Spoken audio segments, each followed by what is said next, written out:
Pouvez-vous croire que notre fille rentre à la maison et que nous n'avons pas de chambre pour elle? C'est inquiétant. Peux-tu déménager cette fois-ci? J'ai été choquée d'entendre soudainement ces mots de la bouche de ma belle-mère. Dans la maison où je vivais avec la famille de mon mari, ma belle-mère me qualifiait de mauvaise épouse qui ne faisait pas les tâches ménagères et me critiquait quotidiennement. Ensuite, ils ont voulu me mettre dehors pour faire de la place à la sœur de mon mari qui allait accoucher à la maison. Nous ne pouvons pas garder plus longtemps une personne incompétente qui n'apporte rien à la famille. Dépêchez-vous de partir pour que nous puissions libérer la chambre. Je m'appelle Tracy. J'ai 33 ans et je travaille dans un bureau. Après avoir obtenu mon diplôme universitaire, j'ai rejoint une grande entreprise bien connue dans ma ville natale, où je travaille activement et mène la vie d'une adulte active. En tant que vendeuse, je m'épanouis en traitant avec différents clients et en faisant avancer les négociations. J'ai construit ma carrière en relevant de nombreux défis et je me suis habituée à mon travail. C'est alors que j'ai rencontré Nick, qui allait devenir mon mari. Nick, de 2 ans mon aîné, était chef de section dans une entreprise cliente. Nous nous sommes rapprochés dans le cadre de notre travail, partageant peu à peu des histoires personnelles et des discussions professionnelles. J'ai été progressivement attirée par la nature sincère et aimable de Nick. Apparemment, il était attiré par mon approche sérieuse du travail. C'était embarrassant, mais aussi très agréable de l'apprendre plus tard. Notre relation a naturellement évolué vers une romance et nous nous sommes mariés lorsque j'ai eu 30 ans. Nous avons loué un appartement dans un quartier bien desservi par nos 2 lieux de travail et nous avons commencé notre vie de couple. Après le mariage, j'ai été promue à un poste de cadre et j'ai mené une vie satisfaisante tant sur le plan professionnel que personnel. Cependant, il y avait un problème. Les visites occasionnelles de ma belle-mère. Celle-ci, qui s'est consacrée au ménage dès son plus jeune âge, estime qu'une belle-fille doit parfaitement s'occuper des tâches ménagères. Tracy, tu as laissé de la vaisselle et tu l'as lavée à nouveau. Et regarde tout ce linge empilé. Tu es si négligente. Quel genre d'éducation avez-vous reçu? Ma belle-mère prononçait ces mots durs chaque fois qu'elle en trouvait l'occasion lors de ses visites du week-end. J'avais prévu de faire le ménage ce jour-là, mais l'atmosphère ne permettait pas de répliquer, et tout ce que j'ai pu dire, c'est je suis désolée. En réalité, je me suis toujours concentrée sur ma carrière et je n'étais pas douée pour les tâches ménagères. Par conséquent, mon incapacité à gérer les tâches ménagères l'a amenée à me considérer comme incompétente. Lorsque j'étais célibataire, je cuisinais rarement et je faisais généralement le ménage et la lessive pendant mes week-ends. Après le mariage, pour réduire la charge des tâches ménagères, j'ai investi dans des appareils électroménagers tels que des robots nettoyeurs.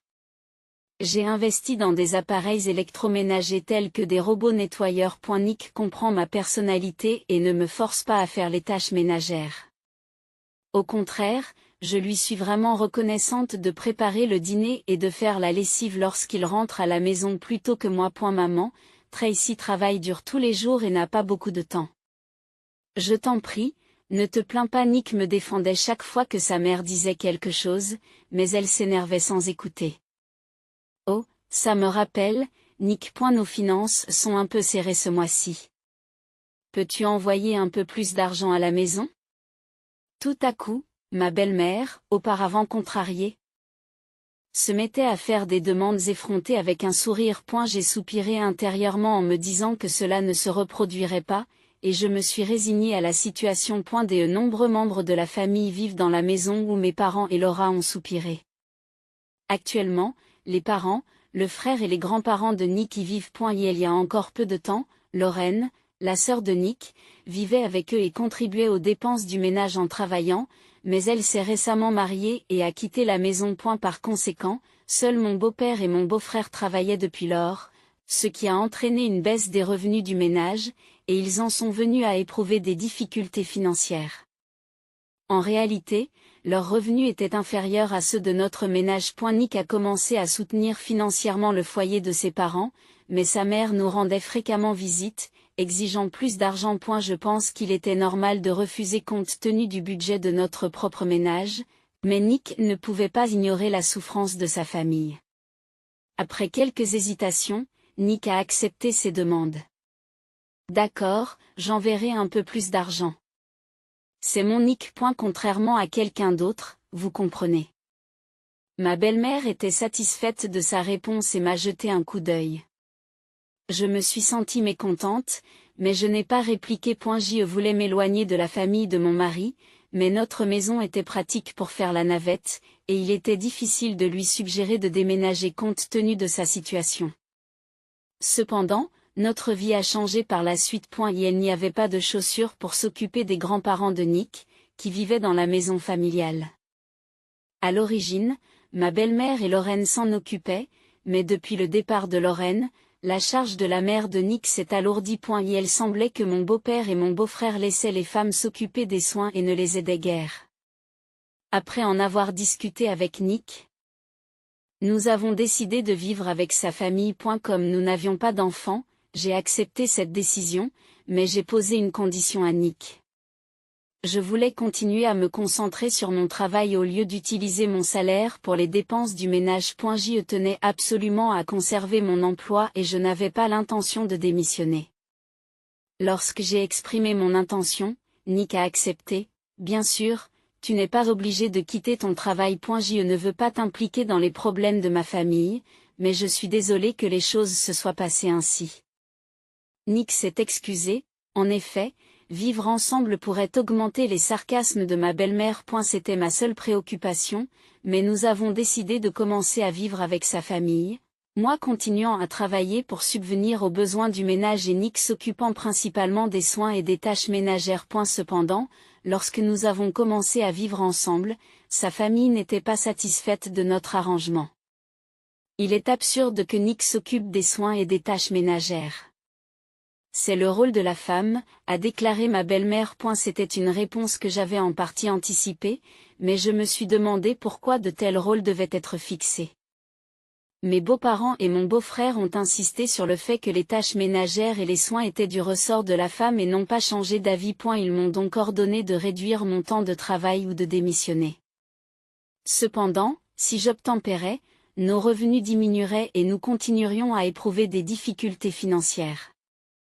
Pour subvenir aux besoins d'une famille de 7 personnes, je dois travailler à temps plein. Je continuerai à travailler en tant qu'employée régulière, ai-je expliqué en restant sur mes positions. Cependant, ma belle famille est restée insatisfaite et a renforcé son mécontentement à mon égard. Comment peut-on avoir une telle opinion? Je n'arrive pas à croire que cette belle-fille soit si désobéissante. Ma belle-mère s'est exclamée avec colère et son attitude envers moi est devenue encore plus dure. Par la suite, mon beau-frère m'a également critiqué en utilisant le travail comme excuse pour ne pas aider maman. Quelle femme incompétente. Puis, tous deux ont commencé à diriger les brimades contre moi. Mon beau-père est à peine intervenu et ne m'a pas protégé. Les grands-parents de Nick, qui retournaient dans leur chambre immédiatement après le dîner, avaient peu de contact avec moi et ne s'intéressaient guère à moi. Après avoir commencé à vivre avec mes beaux-parents, mon travail est devenu plus prenant et je rentrais souvent tard à la maison. Lorsque je rentrais après des heures supplémentaires, la famille se plaignait que je devais rentrer plus tôt, me regardant de haut comme si mon travail était insignifiant. Je me sentais profondément frustrée lorsqu'ils rabaissaient mon travail. J'étais fière de mon travail et je m'engageais à assumer mes responsabilités en tant que manager. Cependant, ma belle famille me disait sans cesse de donner la priorité aux tâches ménagères plutôt qu'à mon travail. Finalement, j'ai trouvé plus de paix au travail que dans la maison de ma belle famille. Et ne supportant plus les brimades, je me suis plainte à Nick. Pourquoi suis-je traitée de la sorte alors que je gagne ma vie au quotidien et que je paie même de nouveaux meubles et appareils pour la maison de ta famille? Nick m'a écouté sérieusement. Et elle a compris les problèmes auxquels sa famille serait confrontée si je quittais mon travail. Je parlerai à tout le monde. Je suis vraiment désolée de t'avoir mêlé aux problèmes de ma famille, a dit Nick et j'ai été remplie de gratitude. Il doit être fatigué de faire le ménage et de donner des gâteaux après le travail. Plus tard, Nick a essayé d'en discuter avec toute sa famille. Mais leurs opinions n'ont pas changé. Mon beau-frère m'a même accusé avec colère. Vous n'avez pas bien discipliné votre femme et c'est pour cela qu'elle est devenue si égoïste. C'est à vous de la former. Mes beaux-parents étaient d'accord avec lui et ils ont commencé à nous critiquer. J'en avais assez. L'attitude de la propre famille de Nick, qui recevait autrefois un soutien financier de sa part, était insupportable. Désolé, Nick. Je ne peux plus vivre ici. Nous avons discuté sérieusement de notre avenir dans notre chambre. Nick était lui aussi furieux de la réaction de sa famille et a immédiatement décidé que nous devrions mettre fin à cette situation et déménager rapidement. Si nous continuions ainsi, notre stress ne ferait qu'augmenter. Nick et moi avons donc décidé de quitter la maison, de commencer à chercher une nouvelle résidence et de préparer notre prochaine vie, tout en gardant le secret pour sa famille. Un demi-mois plus tard, un après-midi, Lorraine, ma belle-sœur qui avait quitté la maison familiale après s'être mariée, est revenue à l'improviste. C'était le week-end et j'étais en congé, donc nous étions tous à la maison, y compris la famille de Nick. En voyant Lorraine revenir avec une grosse valise, ma belle-mère était folle de joie. Lorraine, bienvenue. As-tu déjà déjeuné? Si ce n'est pas le cas, je vais te préparer quelque chose tout de suite. Merci, maman. J'ai vraiment faim. Lorraine est passée devant Nick et moi sans nous saluer et s'est dirigée directement vers le salon. Attends un peu. Lorraine, pourquoi es-tu revenue tout d'un coup? Demanda Nick en entrant dans le salon. Lorraine a répondu, je vais bientôt avoir un bébé. C'est ma première fois et je ne me sens pas sûre de moi, alors j'ai décidé de revenir à la maison pour l'accouchement. Je vais rester ici pendant un certain temps. Mon beau-père et mon beau-frère, qui regardaient la télévision dans le salon, semblaient également se réjouir du retour de Lorraine. Cependant, Nick et moi étions perplexes. En effet, la chambre qu'utilisait Lorraine était utilisée par nous à ce moment-là. En effet, la maison familiale était spacieuse, mais à l'époque, elle abritait 7 personnes et il n'y avait pas de chambre libre. Avant que je puisse dire quoi que ce soit, ma belle-mère m'a regardé et a poussé un soupir dramatique. Quelle situation difficile. Lorraine est de retour, mais nous manquons de chambre. Tracy, pourriez-vous partir maintenant que nous sommes dans cette situation? Il m'a fallu un moment pour saisir l'intention derrière ces mots.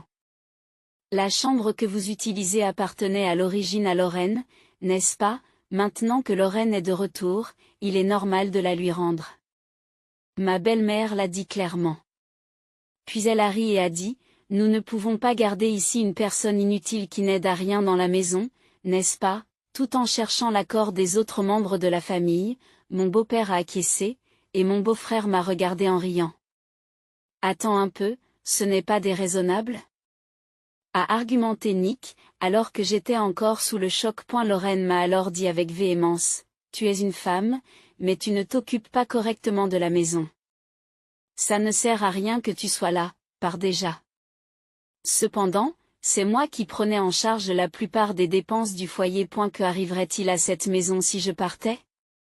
Ont-ils seulement compris cela? Hésitant à le dire, Nick posa sa main sur mon épaule et secoua la tête en signe de résignation.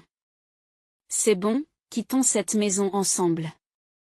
Les paroles de Nick étaient pleines de détermination, et il semblait plus fiable et plus fort que jamais. Nous avions déjà prévu de mettre fin à notre cohabitation dans un avenir proche, alors nous avons pris les décisions plus tôt. J'ai compris. Alors, nous partons tout de suite.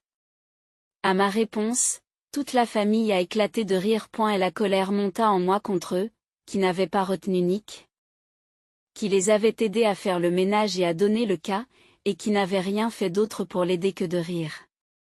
L'idée que des personnes désagréables s'en aillent m'éclaircit le cœur. Quand vous partirez, n'oubliez pas d'emporter toutes vos affaires. Ma belle-mère l'a déclaré et j'ai acquiescé en silence.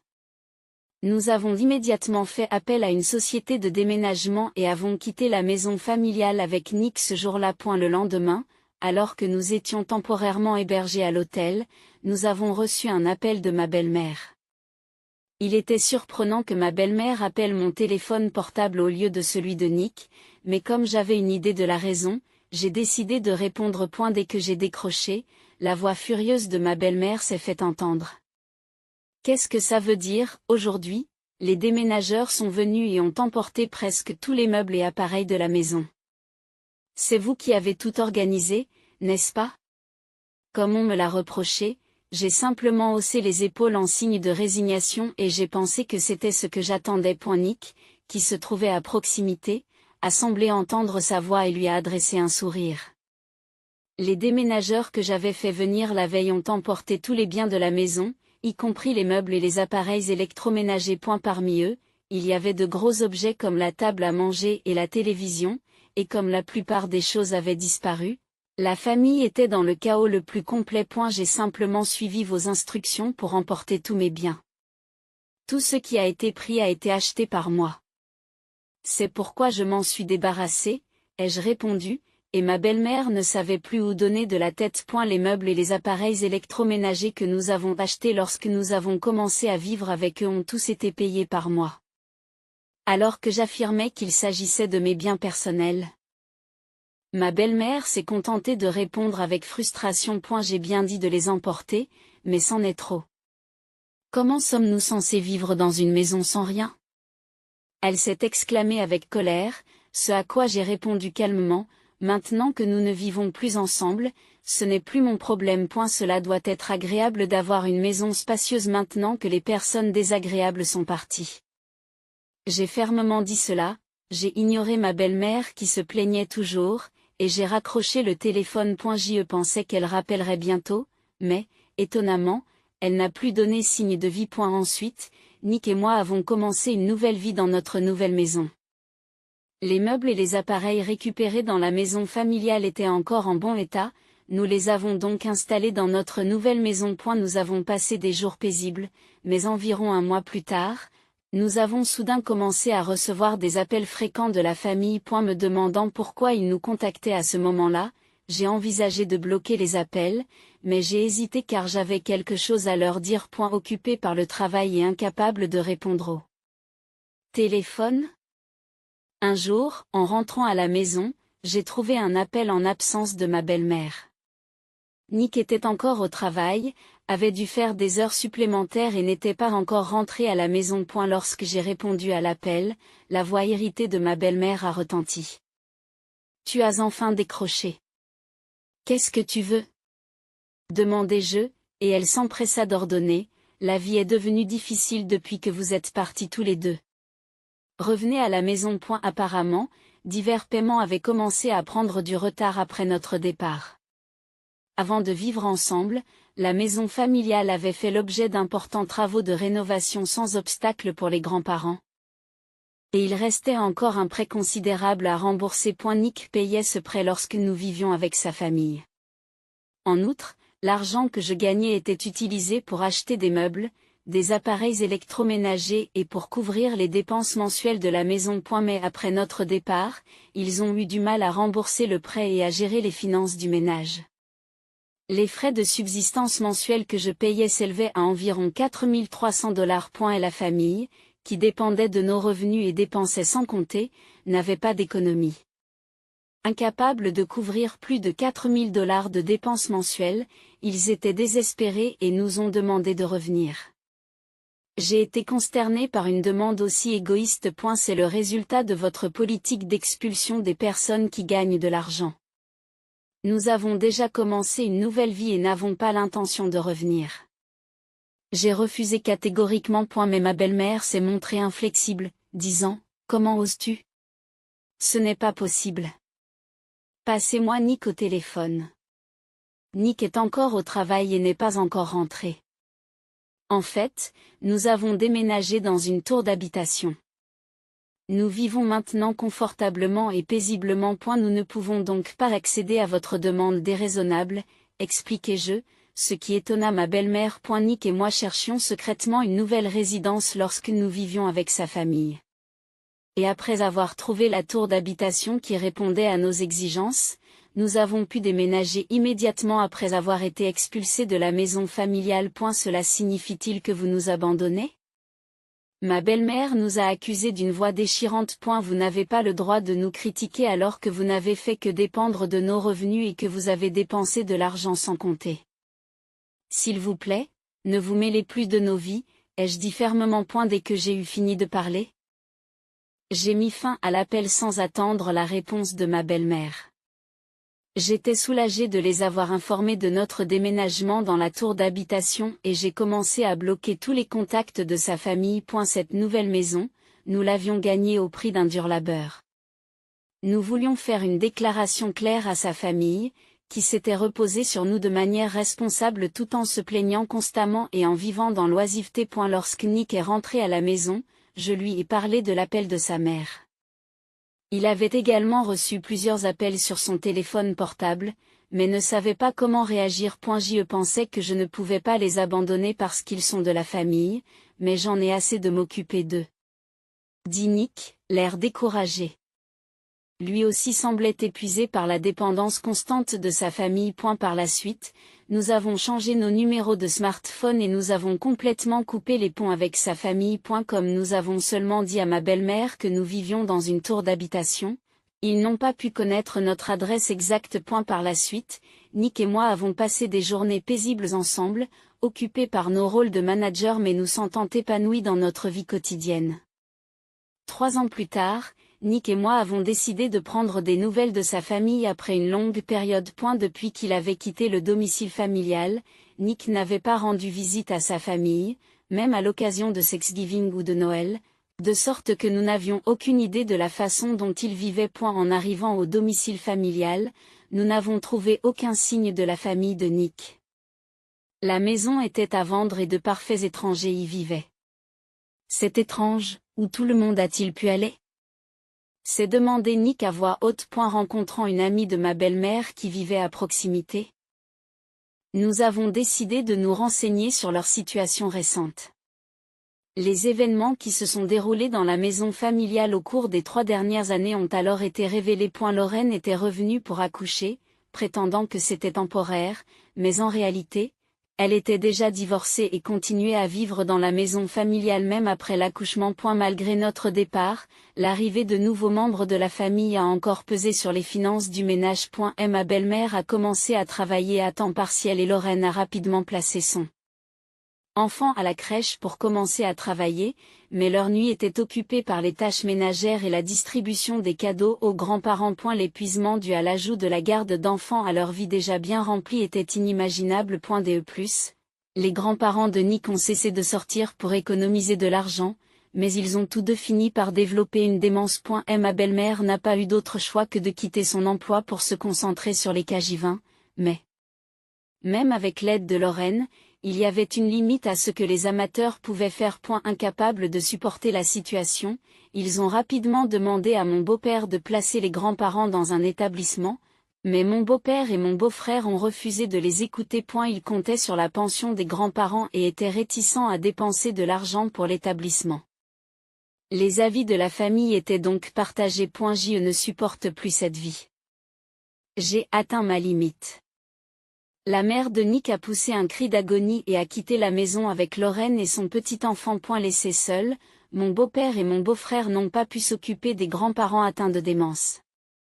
Malgré l'embauche d'aide, ils ont vite atteint leurs limites. Finalement, ils ont décidé de placer les grands-parents dans un établissement. Mais entre-temps, la famille s'est désagrégée et personne n'est rentré chez lui. Ayant du mal à rembourser le prêt pour la rénovation, mon beau-père et mon beau-frère ont fini par vendre la maison et ont déménagé après avoir remboursé le prêt. En entendant ces histoires, Nick affichait une expression triste remplie d'émotions contradictoires. Nous avons demandé aux voisins le nom de l'établissement où ses grands-parents séjournaient et avons décidé de leur rendre visite prochainement. Quelques jours plus tard, un voisin a contacté Nick en lui transmettant un message de ma belle-mère. Apparemment, elle avait appris notre visite à la maison familiale. Selon elle, mon beau-père et mon beau-frère vivaient ensemble et payaient les frais d'hébergement des grands-parents. Mais ils leur rendaient rarement visite. Ma belle-mère elle-même vivait avec Lorraine et son petit enfant, travaillait à temps partiel et luttait toujours contre la VIE. Je ne peux plus supporter cette vie. S'il vous plaît, laissez-nous vivre dans une tour d'habitation, nous aussi, a demandé la voisine. En entendant une telle demande, nous avons été stupéfaits. Nick, lui aussi, s'était méfié de sa famille et avait cessé de contacter la voisine par la suite. Je n'ai plus l'intention de m'impliquer dans ma famille. Mais je veux garder un œil sur grand-père et grand-mère jusqu'à la fin, a-t-il déclaré. J'ai approuvé sa décision et je l'ai soutenue, en me concentrant plus que jamais sur notre travail, surtout lorsque Nick ressentait parfois la solitude de la perte de sa famille. Après avoir surmonté des moments difficiles, nous voulons vivre encore plus heureux à partir de maintenant. Nous prévoyons de chérir notre vie actuelle, de vivre en paix et d'envisager d'avoir des enfants à l'avenir.